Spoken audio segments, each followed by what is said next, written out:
अल्लाहुम्मा सल्ली अला मुहम्मद व आले मुहम्मद। ला हौला वला कुव्वता इल्ला बिल्लाहिल अलिय्यिल अज़ीम। अऊज़ु बिल्लाहि मिनश शैतानिर रजीम। बिस्मिल्लाहिर्रहमानिर्रहीम। अल्हम्दुलिल्लाहि रब्बिल आलमीन। अस्सलातु वस्सलामु अला अशरफिल अंबिया'i वल मुरसलीन व खातिमिन नबिय्यीन व हादिना व शफीना व हबीब कुलूबिना अबिल कासिम मुहम्मद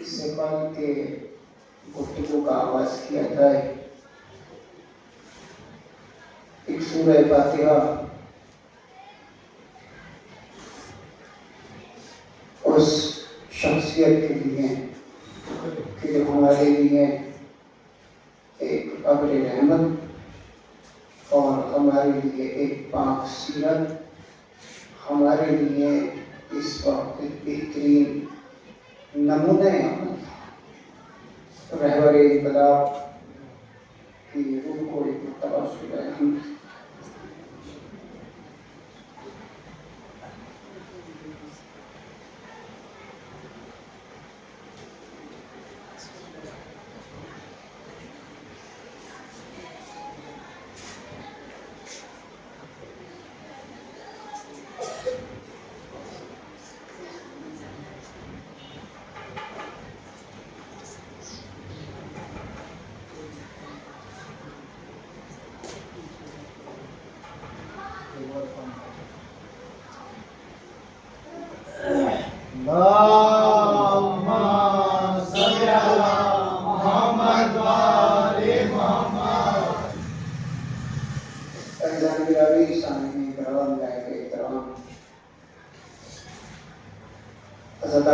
सरकारी सैयद शोधा मातमदारा ने मजलूम करबला और सदाहानी जनाब सैयदा सलाम अलैहा। इससे कब के मैं अपनी गुफ्तगू का आगाज करूँ आपके अज़हान अज़हर में ये बात कहना मुनासिब समझूंगा कि मैं ज़्यादा तुलानी वक्त नहीं दूंगा, क्योंकि ये अय्याम यकीनन इंसान इसमें रोजेदार है और ये वक्त वाकई गुलूकी का होता है। बहुत ही इख्तिसार के साथ आपकी खिदमत आलिया में चंद मालूमात पेश करने की कोशिश करूँगा। और जिस शख्सियत के सिलसिले की ये मजलिस है, हमने अपनी जिंदगी में और न जाने कितनी मर्तबा इस जुमले को सुना भी है, पढ़ा भी है, जानते भी हैं लेकिन जहन कभी कभी इस बात के ऊपर आकर ठहर जाता था, रुक जाता था कि आखिर सन 59 हिजरी जब इमाम हुसैन अलैहिस्सलाम से किसी के इंतकाल की खबर दी गई और उसके बाद ये कहा गया कि पैगाम यह है कि आप यजीद की बैअत कर लीजिए। सवाल क्या है? सवाल है आप बैअत कर लीजिए। सवाल शख्सी है, सवाल एक मखसूस शख्स से किया जा रहा है। अब फसाद बलागत ये कहती है कि जैसा सवाल वैसा जवाब दिया जाए, मगर कमाल है उस नजर इमामत को कि जिसने जवाब एक लम्हे का दिया है, मगर जिंदा 1400 वर्ष गौर कीजिएगा कि एक जो मैं जुमला कह रहा हूं, यकीनन उसमें सेकंड 10-20 सेकंड के अंदर ये जुमला पूरा हो जाता है। मिस्ली ला युबायु मिस्ला, मुझ जैसा उस जैसे बैठ नहीं कर सकता। मैंने इन लफ्जों में कहा कि सवाल था शख्सी, जवाब ये बनता है कि मैं उसकी बैअत नहीं करूंगा।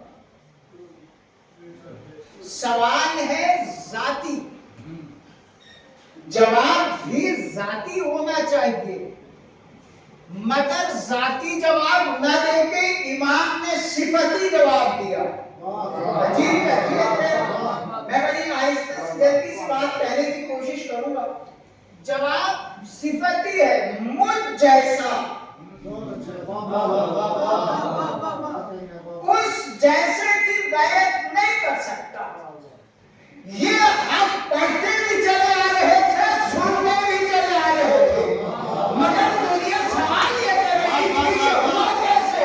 हमने कहा अब 1400 साल के बाद जवाब मिला, वो शहीद हो गया।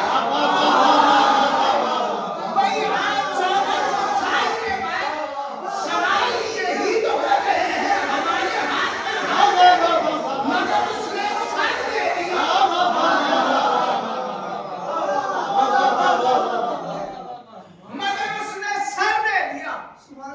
शहीद हो गया, जामे शहादत भी लिया, मगर जालिम की बैअत नहीं की। भाई आज तो इमाम का जवाब समझ में आया ना, मुझ जैसा। इसका मतलब ये है कि जात मर जाती है, सिफात नहीं होती।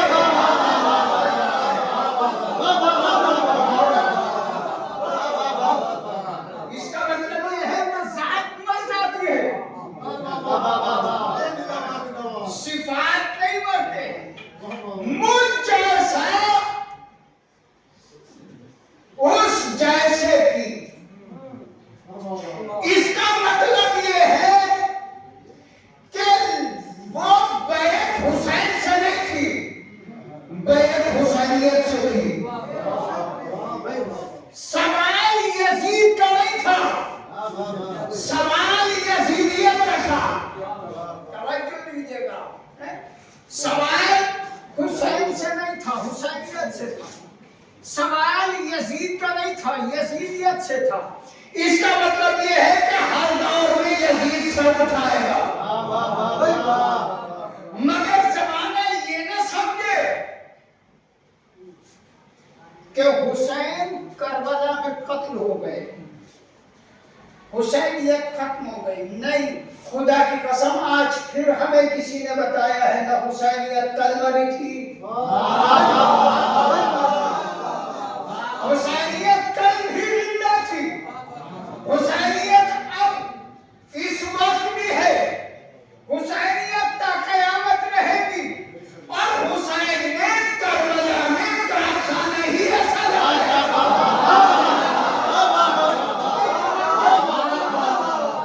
और फिर तवज्जो, इमाम ने करबला में एक कारखाना ऐसा लगाया था जिसमें जाता तो इंसान था मगर आका अलैहिस्सलाम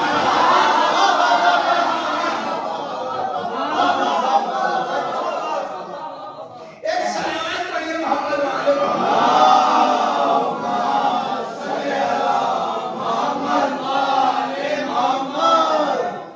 हुसैन ने करबला में एक ऐसा कारखाना लगाया था जहां जाता तो इंसान था मगर आका अलैहिस्सलाम था।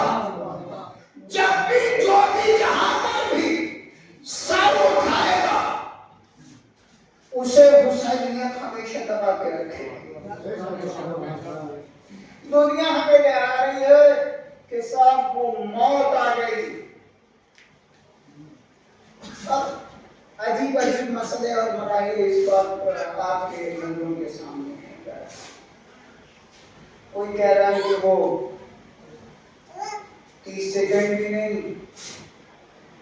लड़ पाए और शहीद हो गए। कोई कह रहा है बातें बहुत थी मगर करा कुछ नहीं। तुम्हें समझ में नहीं आएगा, तुम्हें समझ में नहीं आएगा। आज जाके उनसे पूछो जो टकराए हैं, पूछ ये रहे हैं मरा कौन है बचा कौन है। समझ में नहीं खुदा की कसम करबला फिर दोहराई जा रही है। लोग कह ही रहे हैं कब जब रहबर मर गया तो अब लीड कर कौन रहा है।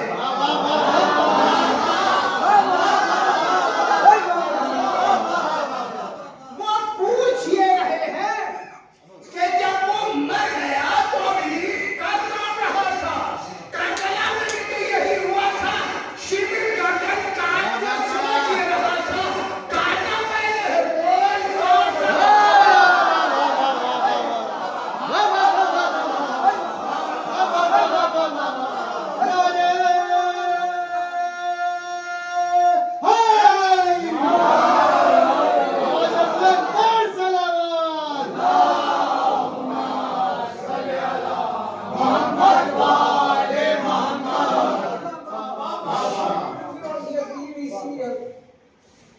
उस पे थे कि कटा क्या है बचा क्या है। कटा क्या है बचा क्या है। एक रिवायत आपने भी सुनी और हमने मसाइल भी पढ़े। सवाल पहले ये है, यजीद दीवाना था, पागल था, मेंटली डिस्टर्ब था जी? नहीं, जहन थी। अच्छा, जो बेवकूफ और डिस्टर्ब जहन का होता है उसे इतना तो पता होता है कि जिंदा कौन है और मर कौन है। आप टाइप कीजिएगा इंशाल्लाह जुमला। मेंटली जो डिस्टर्ब होता है तो बेवकूफ होता है। अगर नहीं तो आप अभी भी जाके पता कर दीजिए, कोई बेवकूफ को पकड़िए और उससे पूछिए जिंदा कौन है मुर्दा कौन है, बता देगा। पता होता है ना कि मर कौन दिया। यजीद पागल तो था नहीं, मगर इस के बावजूद मैं मसाइल नहीं पढ़ रहा, जरा इस जुमले को आप लीजिए। इसके बावजूद भी यजीद दरबार में 4 साल शहजादी से कह रहा है कि अगर तुम्हें तुम्हारे बाबा करते हैं तो इन्हें अपने करीब बुलाओ। भाई आप तवज्जो नहीं दिया, मैं तुम्हें डिस्टर्ब नहीं था, है ना? और ये भी जानता है करबला में जिस्म है, सिर्फ सर यहाँ है। क्या कहूँ मैं, मगर उसके बाद भी कह रहा है मैंने सुना है तुम्हारा बाबा तुमसे बड़ा प्यार करता है, अगर प्यार करता है तो बुलाओ। जनाब सकीना ने दामन भी फैलाया, सर उठा दी, चला भी। यजीद पागल नहीं था, मगर जानता है ईमान कौन है।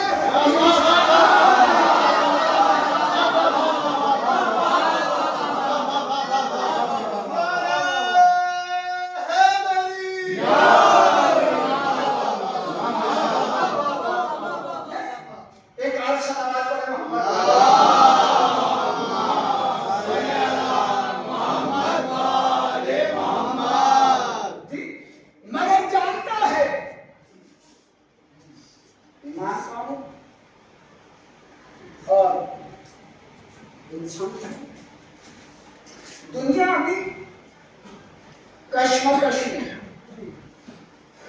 आज हमने तारीख में पढ़ा था यजीद बागिर कत्ल इमाम हुसैन अपना सर दीवारों में मारा, तारीख में पढ़ा था, पढ़ा था, देखा नहीं था, मगर आज मैंने क्लिप देखी, उसमें बख्तर यजीद बैठा है और सिपाही कंधों पे हाथ रख के तसल्ली दे रहा है।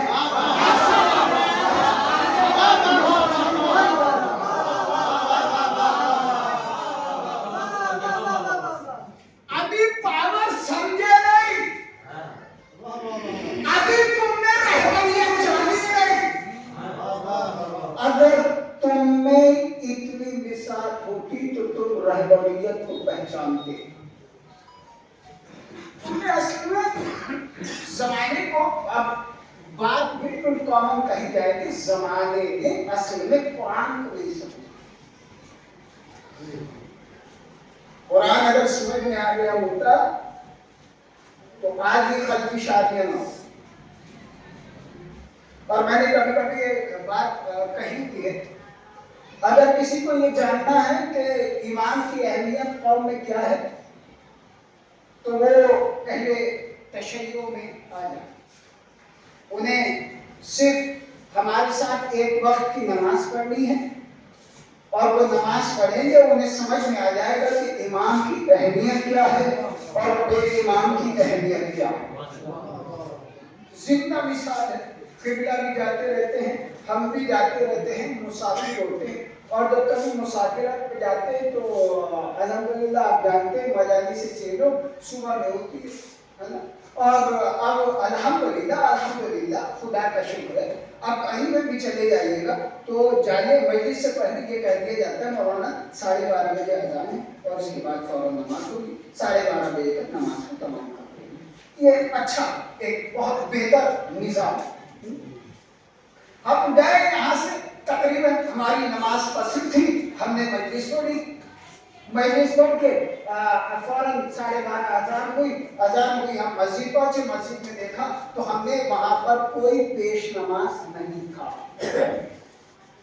वैसे अल्हम्दुलिल्लाह सब जगह, मैं मिसालन कह रहा हूँ, मसलन कह रहा हूँ, हम लोग पहुंचे तो वहां पे पेश नमाज नहीं थी। हमने वजू की, हम मस्जिद के अंदर गए तो कहा मौलाना नमाज पढ़ा दीजिए। हमने कहा सरकार हमारी नमाज पसंद है।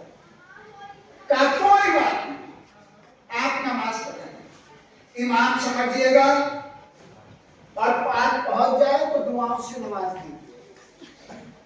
हमने मुसल्ले पे कदम रखा,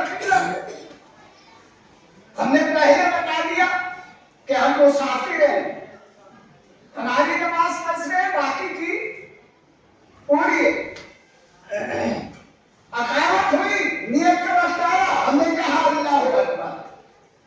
हमारे पीछे जितने खड़े थे सबने कहा अल्लाह अकबर। हमने क़िरात की, सब क़याम में रहे, हमने रुकू किया, सबने रुकू किया। सजदे में गए, सब सजदे में गए। हमने कयाम किया, सबने कयाम किया।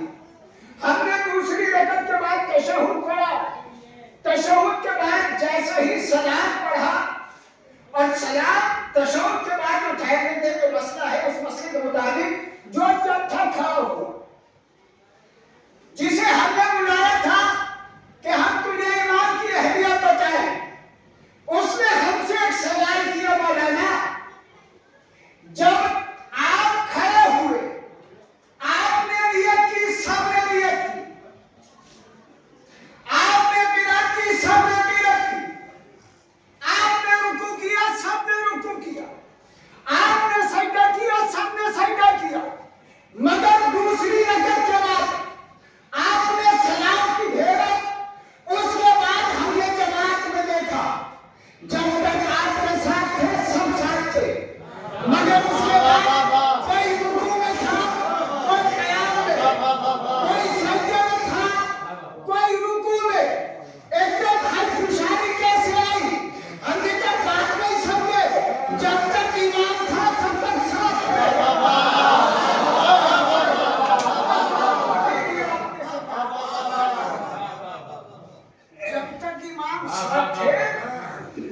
तब तक सब साथ थे, लेकिन जैसे ही इमाम बैठे फौरन हलफुशारी हो गई। हमने कहा आप भी नहीं समझे, अब भी जाकर देखो जिन कौमों जो कौमें मुतमईन है उनका इमाम है,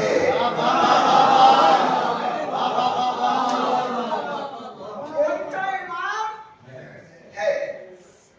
हमने कहा सरकार एक बात और बताएं आपको, तुम हो अशरफुल मखलूकात, रहबर के बगैर कोई कौम अच्छी नहीं होती। सूरह नहल शहद की मक्खी वाला सूरा, आप गौर कीजिएगा, और आज अगर मौका है तो रहबरियत आपको इंशाअल्लाह पहुंचाने की कोशिश करें। शहद की मक्खी का जो होती है और इसका छत्ता जो होता है, तो उसके बारे में मौला छठे इमाम इरशाद फरमाते हैं,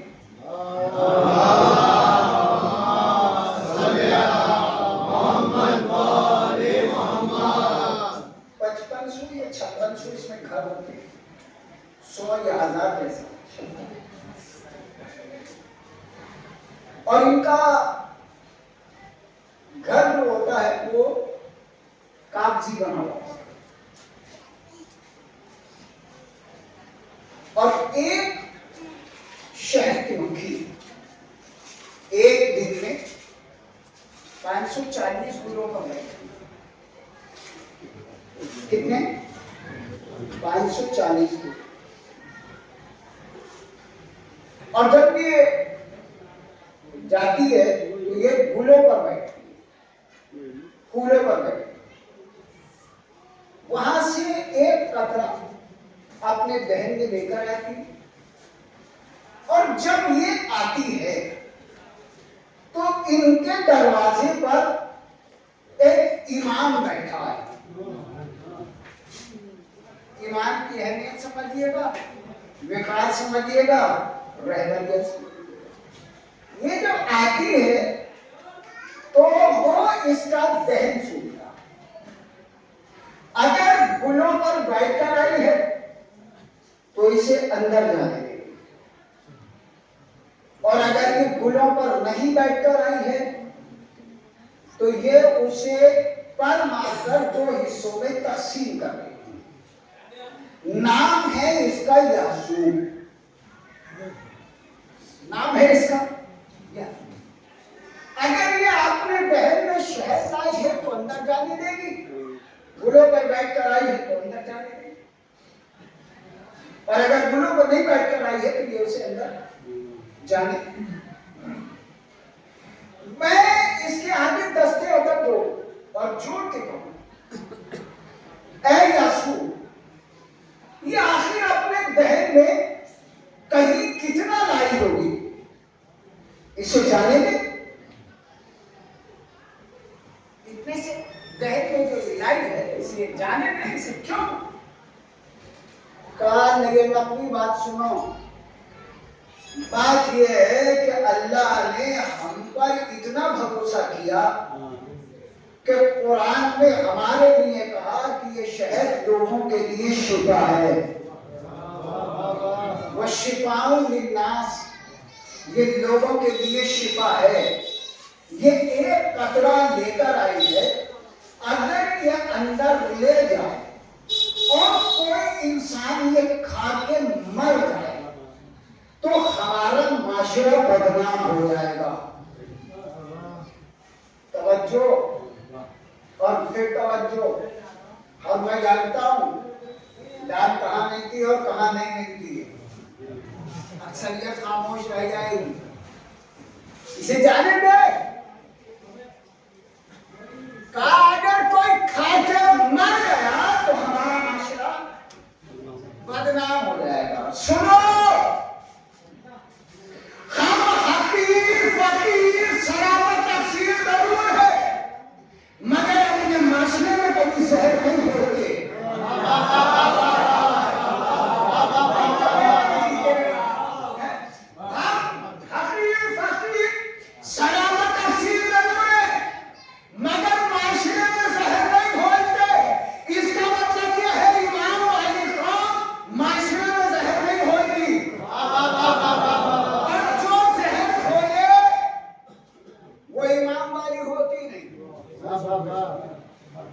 और एक अजीब बात सुनिएगा, मैंने कहा था ये 5500 या 5600 या 55,000 जो भी गिनती, इनके जो घर होते, कागजी होते, दीवारें कागजी होती, मगर कमाल है ना कोई किसी की दीवार गिराती है न किसी का दर जलाती है, न दर जलाती है न दीवार गिराती है, न दर जलाती है न दीवार गिराती है। जिनका इमाम होता है न कभी दरवाजा जलाता है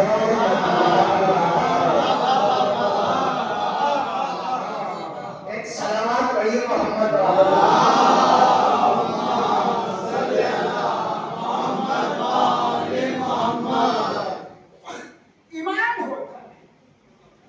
और यकीन जानिएगा इस कौम का बिगाड़ और बुलंदी का सबब ही यही है। न ये कल में ईमान थी न आज ये बेईमान। और जिन कौमों का ईमान नहीं होगा और हमें फख्र है, हम बगैर रहबर के न कल थे न आज हैं न रहेंगे।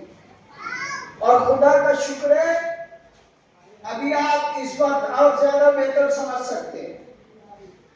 देखिएगा, अगर किसी कौम के पीछे ये 3 चीजें पड़ जाएं, मीडिया, हुकूमत और दौलत, ये अगर 3 चीजें किसी कौम के पीछे पड़ जाए तो वो कौम खत्म हो जाती है। मगर 1400 साल हो गए, हमारे पीछे मीडिया भी बढ़ी, हम जब भी जिंदा रहे, हमारे पीछे दौलत बढ़ी, दौलतें खत्म हो गई, हम जिंदा हैं।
और इस बार ज्यादा से जुड़ा एक वक्त में बड़ा हर जाकिर ने पढ़ा और ज्यादातर जाकिरीन ने पढ़ा।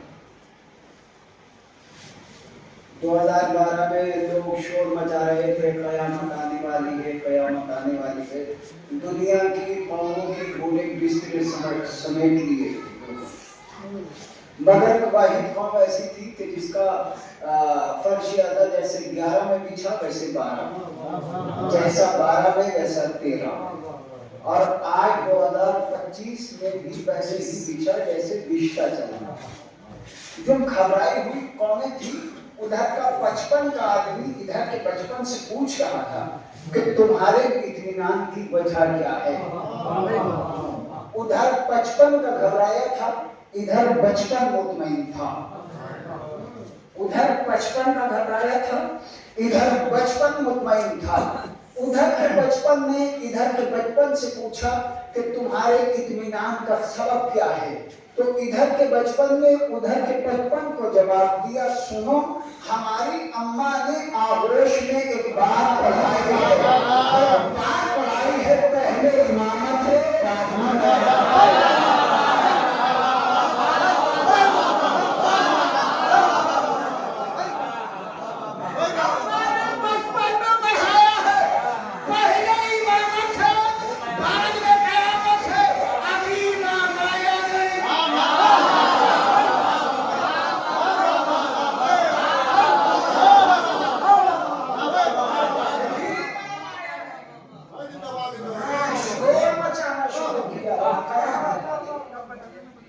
कयामत से घबराए को।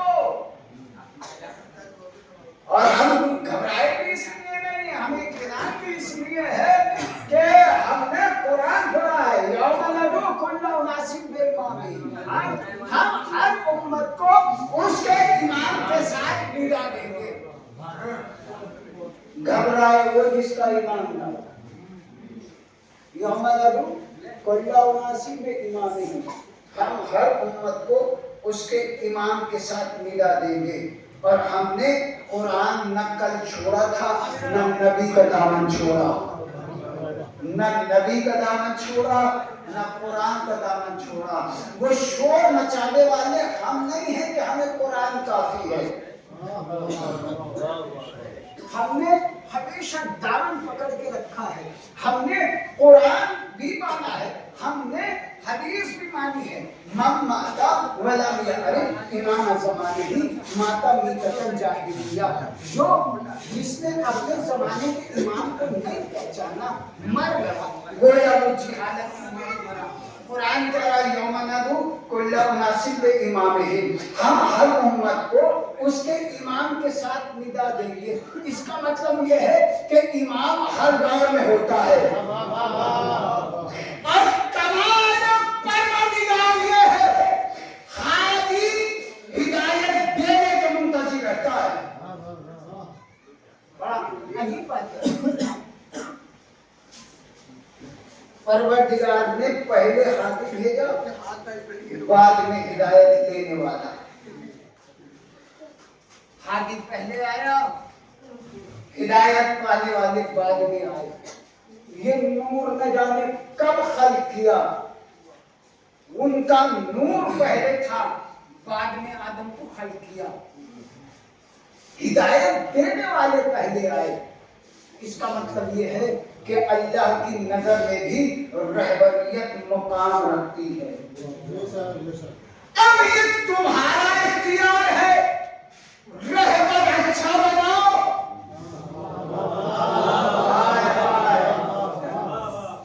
अच्छा बनाओ या बुरा बनाओ, ये तुम्हारा इख्तियार। और जो लोग कल तक शोर मचा रहे थे ना, कह रहे थे कि हम तकलीफ वकलीफ नहीं करते हैं, मैं उनको कह रहा हूं कि तुम क्या, तुम्हारा बाप भी नहीं बचेगा तकलीफ से। तकलीफ असल में लफ्ज़ के जो है कभी लफ्ज़ बहुत हो जाता है, उसको पूछना जरूरी है। तकलीफ यानी फॉलो करना। भाई मैं अगर बीमार पड़ जाऊं और किसी डॉक्टर के पास जाऊँ तो डॉक्टर मुझसे कहे कि ठीक है ये दवा लीजिएगा, ये नहीं खाना, ये नहीं खाना, ये नहीं खाना। आप बात मानोगे कि नहीं मानोगे? माने, यानी आपने उसे फॉलो किया, यानी आपने उसकी तकलीफ भी तो यही है। आप कहने की बात करना, इसका मतलब ये है कि अगर अखबारी हो तो उसे बात तो माननी पड़ेगी। बात मैं कह गया, आप समझ गए, वही मैं तकलीफ तो करनी पड़ेगी। ये तुम्हारा इख्तियार है, अच्छे भी करो या बुरे भी करो। अल्लाह का शुक्र है, हमने कल भी बोलने वाले को अपने रहमत माना था, हमने आज भी उसे माना है। दुनिया हमसे ये सवाल कर रही है, आखिर हर मसले में ये बोलते क्यों है?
हमेशा हमें ऐसे अफराद की तकलीफ करने की तौफीक दे।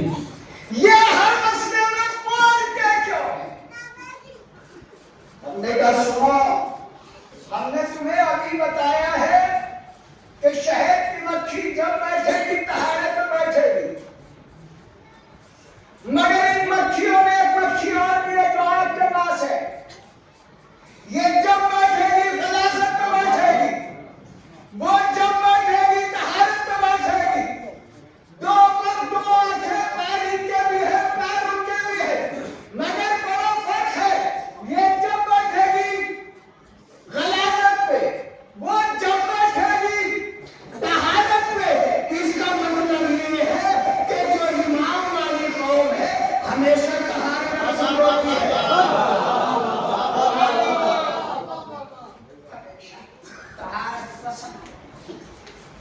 हर मसले में ये बोलते क्यों है?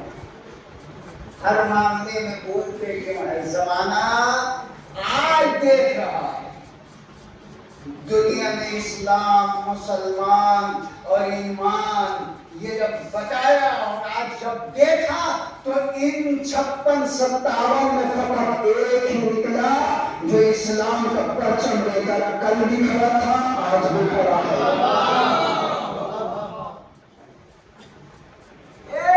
मुफ्ती साहब कह रहे कि वो जो अमेरिका और इसराइल के साथ जिहाद पर हमारे लोग गए हैं, वो इबादत कर रहे हैं। अभी जिस कौम को इबादत की डेफिनेशन नहीं मालूम, वो इस्लाम का चोला ओढ़ेंगे।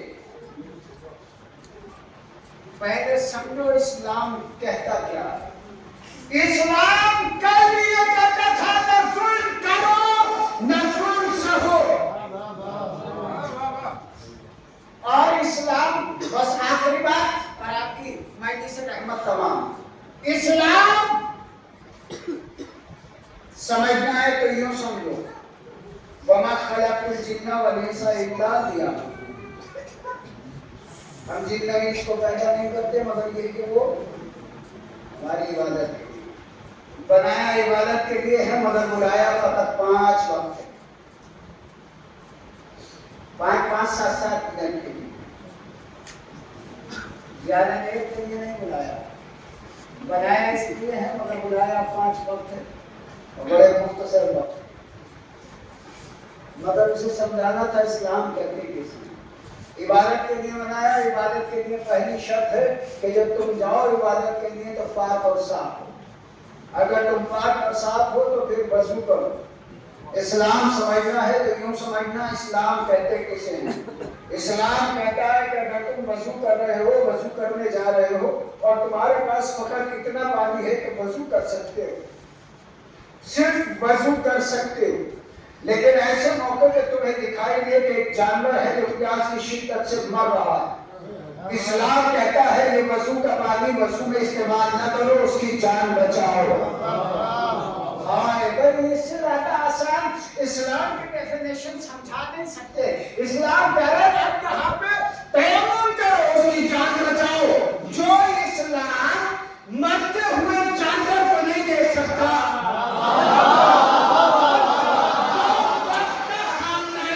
फिलिस्तीन में बच्चे मरते कैसे देखे?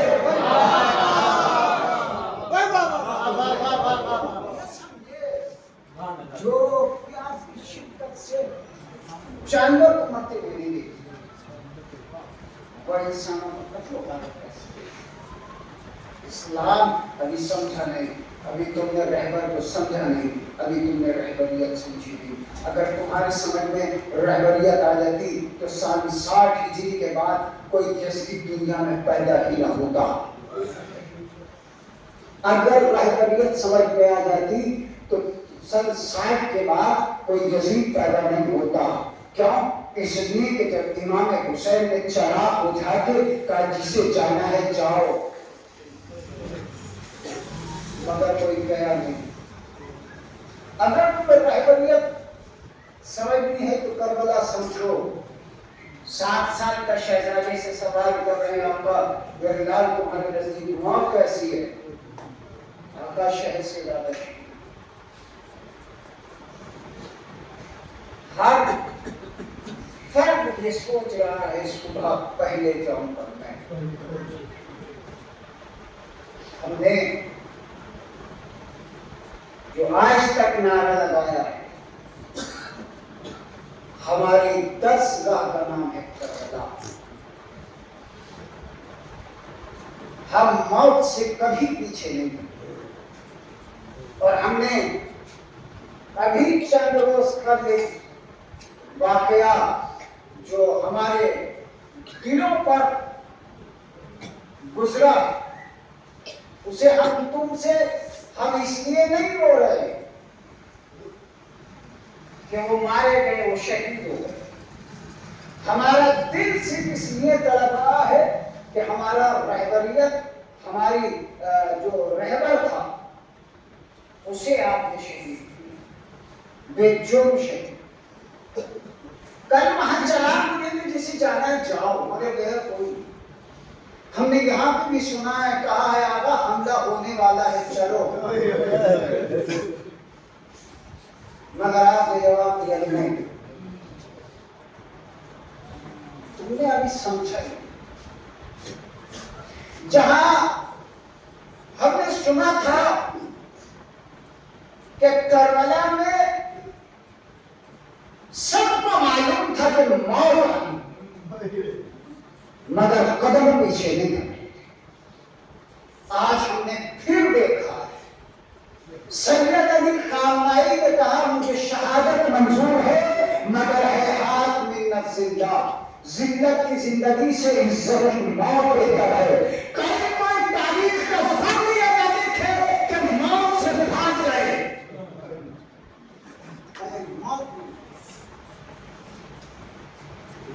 यही आज का जवान वो ये कह रहा है। हमने करबला के वाकयात में पढ़ा है, जनाब अली अकबर मालूम करते हैं बाबा क्या हम राह हक पे नहीं है? कामिला हम राह हक पर, बाबा अगर हम राह हक पर हैं तो फिर मौत चाहे हम पर आ पड़े या हम मौत पर जा पड़े, अब कोई मसला नहीं। शहादत हमारे घर की मीरास है, यकीन जानिएगा शहादत हमारे घर की मीरास है। जब आप मौला चौथे इमाम गिरिया अपना है मदीने में, किसी ने आके मालूम किया मौला आप इतना रोते हैं, रोने का सबब क्या है? तुम्हारा शहादत आपके घर की मीरास। हमारा ने कि जिंदल कहा कि हाँ हमारे घर की मीरास है, मगर तुमने इंसाफ नहीं किया। इसलिए कि शहादत तो हमारे घर की मीरास है, मगर हमारे घर की खवातीन को बेकरार है।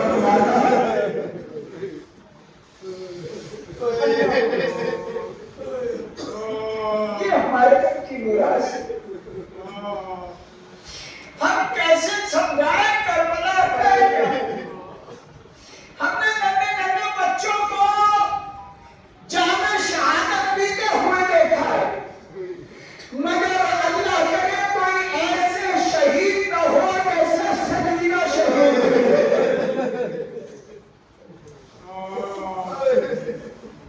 हमने सुना है कि उस घर में, जिस घर में आमना की शहादत हुई है, उसमें एक 3 या 4 साल की बच्ची हुई है, इसकी शहादत। मगर हमने आमना घर की बच्ची ने नौशी जामे शहादत तो किया है, मगर वो ज़रूरतें नहीं उठाई है जो हुसैन की 4 साल शहादत ने उठाई है। क्या इसलिए कि जब वो करबला में आई थी तो ये नहीं जानती थी कि यतीम कहते किसे है, मगर क्या वो मुहर्रम को अपने पाँव के लाशे में खड़े होकर कह दिया मानो आपसे निकला समझ नहीं यतीम।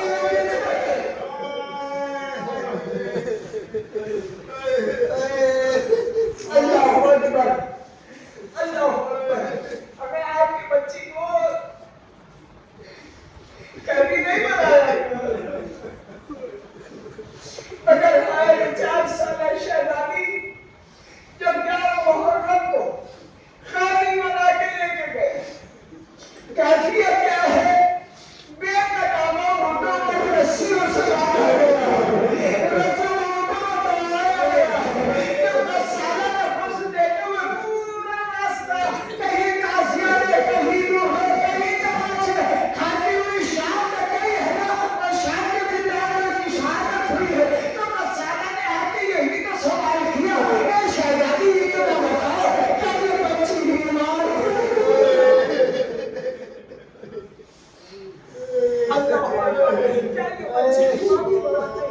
और क्यों? इसलिए कि अब हम इसके तन से लिबास को बदलना चाहते हैं, मगर लिबास बदलता नहीं है। अल्लाहू अकबर।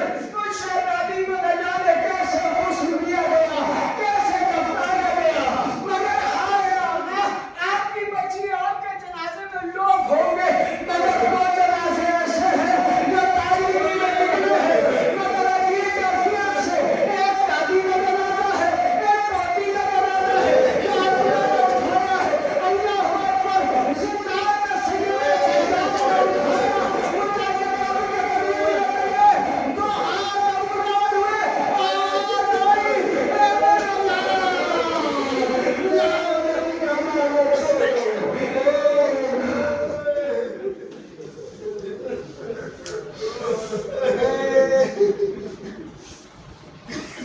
Assalamu